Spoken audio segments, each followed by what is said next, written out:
जब मोदी जी प्रधानमंत्री बने थे तब 25 सितंबर 2014 को उन्होंने बड़ा धूमधाम से मेक इन इंडिया अभियान शुरू किया था और उस दिन ऐसा माहौल बना था कि मानो अब भारत सीधा अमेरिका और चीन को पीछे छोड़ देगा। और मोदी जी ने कहा लाखों लोग नई नई स्किल्स सीखेंगे, करोड़ों लोग स्टार्टअप शुरू करेंगे और हर कोई देश विदेश में नौकरी करेगा।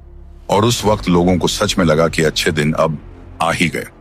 लोगों को बताया गया कि इस अभियान में देश के युवा को सब सिखाया जाएगा, मशीन चलाना और उसका रखरखाव, रोबोटिक्स और ऑटोमेशन, गुणवत्ता नियंत्रण, सॉफ्टवेयर और हार्डवेयर बनाना, साइबर सिक्योरिटी, 3D प्रिंटिंग, अनुसंधान और विकास, वेल्डिंग, प्लम्बिंग, सड़क और भवन निर्माण, यहां तक कि सौर और पवन ऊर्जा के उपकरण लगाना और ऐसी बहुत सारी स्किल्स। सुनकर तो लगा कि अब हर गली मोहल्ले से वैज्ञानिक और इंजीनियर निकलेंगे, भारत टेक्नोलॉजी का बादशाह बन जाएगा। लेकिन आज हकीकत देख लो, भारत का युवा आज भी नौकरी की लाइन में खड़ा है। कोई कोचिंग सेंटर में सालों साल तैयारी कर रहा है, कोई सरकारी फॉर्म का इंतजार कर रहा है जो निकलता ही नहीं। जिनके पास डिग्री है वो कॉल सेंटर में हेलो सर मैडम बोल रहे हैं। कई लोग डिलीवरी बॉय बन गए हैं और ITI या डिप्लोमा वाले रिक्शा तक चला रहे हैं। जिस भारत को रोजगार का हब बनना था, वहां बेरोजगारी का बोझ बढ़ता ही जा रहा है। अब जरा चीन को देखो, वहां का युवा असली काम कर रहा है। Huawei, Xiaomi, TikTok, BYD, Lenovo जैसी कंपनियां खड़ी की उनके युवाओं ने। वहां फैक्ट्रियां धड़ाधड़ चलती हैं, नई नई टेक्नोलॉजी बन रही है, रिसर्च हो रहा है और हर साल करोड़ों रोजगार निकलते हैं।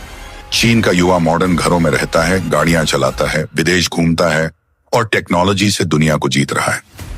भारत का युवा यहाँ EMI और किराए के कमरे में जिंदगी काट रहा है। पढ़ाई के बाद नौकरी की तलाश में सालों भटकता है। जहां चीन का युवा आईफोन बनाता है, वहीं भारत का युवा EMI पर आईफोन खरीदता है। जहां चीन का युवा टेक्नोलॉजी एक्सपोर्ट करता है, वहीं भारत का युवा अपने रिज्यूमे को जॉब पोर्टल्स पर एक्सपोर्ट करता रहता है। मोदी जी कहते थे कि भारत चीन से आगे निकल जाएगा, लेकिन आज भी दिवाली का दिया और क्रिसमस का सामान चीन से आता है। भारत का बाजार चीनी माल से भरा पड़ा है और हम अब भी मेक इन इंडिया के नाम पर सपने देख रहे हैं। जो सपना लोगों को बेचा गया था, वो असल में फेक इन इंडिया बन गया। चीन का युवा अपनी मेहनत और सरकार की नीतियों से भविष्य बना रहा है और भारत का युवा सिर्फ मोदी जी के भाषण सुनकर ताली बजा रहा है। ऐसे प्रधानमंत्री को मैं शत शत नमन करता हूं, क्योंकि उन्होंने रोजगार तो नहीं दिया, लेकिन हाँ, सपनों और जुमलों का सबसे बड़ा कॉमेडी शो जरूर दिया। Thank you Modi ji, make in India को इतिहास का सबसे बड़ा मजाक बनाने के लिए।